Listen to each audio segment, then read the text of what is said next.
Pour quelqu'un qui avait prévu de faire baisser sa palle, ça fait beaucoup quand même, non?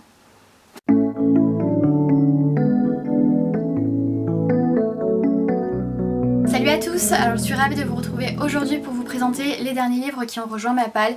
Et pour quelqu'un qui avait prévu de la faire diminuer, c'est carrément un échec total. Donc j'ai 9 livres à vous présenter et je vais commencer tout de suite afin que cette vidéo ne dure pas 3 quarts d'heure. Donc tout d'abord, j'ai fait quelques achats, c'est surtout là que ça pose problème en fait. J'ai tout d'abord pris le tome 1 donc de Phobos de Victor Dixon, publié aux éditions Robert Laffont dans leur collection R.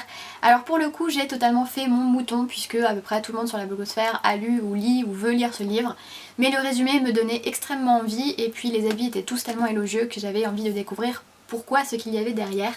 Rapidement pour l'histoire, il s'agit de celle de 6 filles et 6 garçons qui ont été choisis pour être envoyés sur Mars pour coloniser la planète. Et tout leur voyage va être retranscrit en télé-réalité. J'ai bien aimé ma lecture, j'ai passé un bon moment, je pense que mon avis sera pas aussi élogieux que tous ceux que j'ai pu lire, mais ça se lit très vite, je l'ai lu en 2 jours je crois, donc ce qui est assez phénoménal pour moi. Voilà, donc je vous en reparle bientôt davantage dans une prochaine vidéo update lecture. Ensuite, les prochains livres que je vais vous présenter, je les ai tous achetés en vacances. Les 2 premiers, je les ai achetés à Montpellier, puisqu'à Montpellier, il y a ce qu'il n'y a pas à Strasbourg, c'est-à-dire un Gilbert Joseph. Donc là, j'avais quand même prévu de craquer un petit peu, parce que voilà, j'aurais été bête de ne pas craquer. J'ai tout d'abord pris Le vide de nos cœurs de Jasmine Varga, publié aux éditions Hugo. Encore un livre qui parle de suicide, donc je pense que je ne le lirai pas tout de suite du coup. Donc c'est l'histoire d'une jeune fille qui va vouloir donc se suicider, mais qui ne va pas vouloir le faire toute seule. Elle va donc s'inscrire sur un site internet qui propose de rencontrer d'autres personnes qui veulent se suicider afin de faire ça à plusieurs.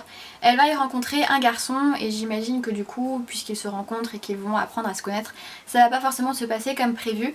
Je suis assez curieuse de découvrir cette histoire. Ça fait longtemps que je voulais lire un livre de cette maison d'édition, mais leur parution me faisait un petit peu peur. C'était le genre de lecture qui me donnait un petit peu envie, mais avec lesquels je me disais, il y a quand même de fortes chances que tu sois déçu.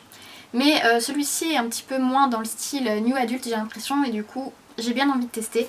Et il est super mignon puisque à l'intérieur, tous les débuts de chapitre commencent avec un petit cœur comme ça et je trouve ça absolument adorable. Ensuite j'ai pris un deuxième livre et il s'agit de Free Fall de Léa Raider, publié aux éditions Prisma. Donc j'ai vu ce livre sur la chaîne de Fiona, donc de Pretty Books, qui le présentait dans un book haul. Je ne sais pas si elle l'a lu entre temps ou alors j'ai loupé une étape, mais il me donnait bien envie. Je trouvais la couverture vachement pétillante, vachement été, estivale. Et c'est une histoire qui a l'air assez simple, assez simple à détente à lire sur la plage, puisque c'est celle d'une jeune fille qui va rencontrer un homme un soir, et quelques temps plus tard elle va se rendre compte qu'en fait cet homme ça sera son nouveau prof à la fac, et que ça va pas être super pratique de sortir avec son prof. Voilà, donc ça a l'air d'être une histoire voilà, qui ne demande pas trop à réfléchir, mais des fois c'est pas plus mal. Ensuite, les livres suivants, ceux-là pour le coup j'avais pas prévu de les acheter, mais j'ai visité tellement de nouvelles librairies que forcément ça m'a donné envie d'acheter. Voilà, j'ai aucune excuse, c'était la séquence excuse pourrie. Donc j'ai tout d'abord pris un livre que je voulais lire depuis longtemps. Il s'agit de Wild de Cheryl Strayed, publié aux éditions 10-18. J'ai vu ce livre pour la première fois sur la chaîne de Margot, donc Margot Liseuse, qui en avait fait un avis mais coup de cœur absolument élogieux. C'est l'histoire de l'auteur elle-même, donc c'est son témoignage qui... après avoir perdu sa maman et étant en instance de divorce, elle va décider de faire une randonnée. Elle va partir de la frontière mexicaine jusqu'à la frontière canadienne. Donc c'est les chemins du crête du Pacifique.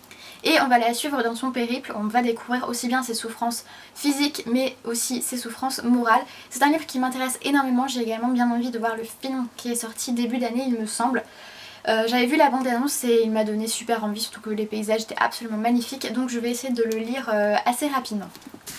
Ensuite, j'ai acheté un deuxième livre de poche. Il s'agit du tome 1 du Puits des Mémoires de Gabrielle Katz, donc La Traque, publié aux éditions Pocket.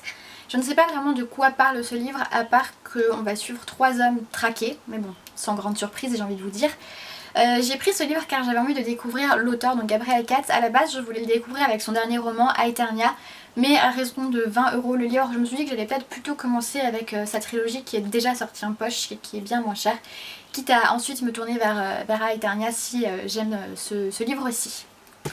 Et le dernier livre que j'ai acheté, il s'agit d'un manga, donc je vous en ai déjà parlé dans ma précédente vidéo point lecture, Il s'agit du tome 1 de Poison City de Tetsuya Tsutsui, j'ai toujours autant de mal à prononcer son nom, publié aux éditions Kiyun. Je vais pas m'attarder davantage sur ce livre, si vous voulez en savoir un petit peu plus je vous renvoie à cette vidéo point lecture où j'explicite un petit peu davantage mon avis. Juste pour vous dire, j'ai bien aimé ma lecture et je lirai le tome suivant avec plaisir.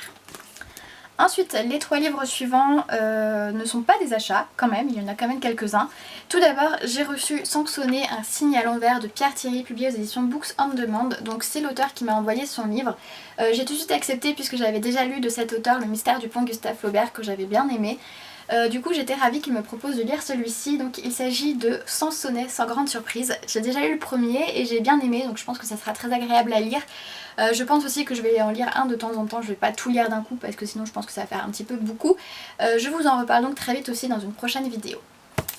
Et pour finir, mon copain m'a prêté 2 livres.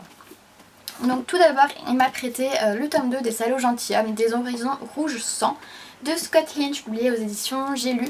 J'avais lu le tome 1 l'été dernier et par miracle, un miracle que je n'arrive pas à expliquer, je me souviens encore très bien du tome 1. Du coup je me suis dit qu'il était quand même temps de me plonger dans le tome 2 avant que ce miracle s'en aille et que je finisse par oublier le premier tome. Rapidement, c'est l'histoire de Locke Lamoura qui est un voleur et qui va voler les riches avec ses comparses. Je vous en dis pas davantage, puis j'ai pas envie de vous spoiler le tome 1 si vous ne l'avez pas lu. En tout cas, je vous conseille vraiment cette série. Le tome 1 avait été une très très bonne découverte. Et ensuite, le dernier livre qu'il m'a prêté, il s'agit du tome 1 du cycle d'Alamander, donc le Tsank, publié aux éditions L'Âme sans nom et écrit par Alexis Flamand. Alors ce livre, depuis qu'il l'a, j'ai juste envie de lui emprunter, de lui voler, de lui piquer. C'est de la fantaisie, mais de la fantaisie un peu déjantée, un peu loufoque, un petit peu farfelue en fait. Disons qu'on ne va pas forcément rencontrer les créatures qu'on rencontre habituellement en fantaisie, du style elfe, dragon, etc. Là, on rencontre plutôt des poulpes de combat. Voilà, rien que ça, c'est pour vous mettre l'eau à la bouche. Moi c'est ce qui m'a donné envie de lire ce livre. Donc c'est ma lecture en cours, j'ai lu les 5 premiers chapitres, je suis au chapitre 6. Et j'aime beaucoup pour l'instant, l'écriture de l'auteur est juste un régal et j'ai hâte de découvrir ce qui va se passer ensuite. Donc voilà, cette vidéo est terminée, j'ai enfin réussi à la tourner parce que j'ai dû la recommencer je pense 3 fois, mais j'avais plein de problèmes, notamment des chutes de livres, c'était pas super cool. Donc je pense que cette vidéo sera la dernière avant pas mal de temps puisque là je pars en vacances. Après quand je rentrerai ça sera directement la rentrée, donc je ne sais pas quand je pourrai refilmer mais j'espère assez rapidement. En tout cas je vais essayer de faire ça au plus vite. En attendant je vous fais à tous de très gros bisous.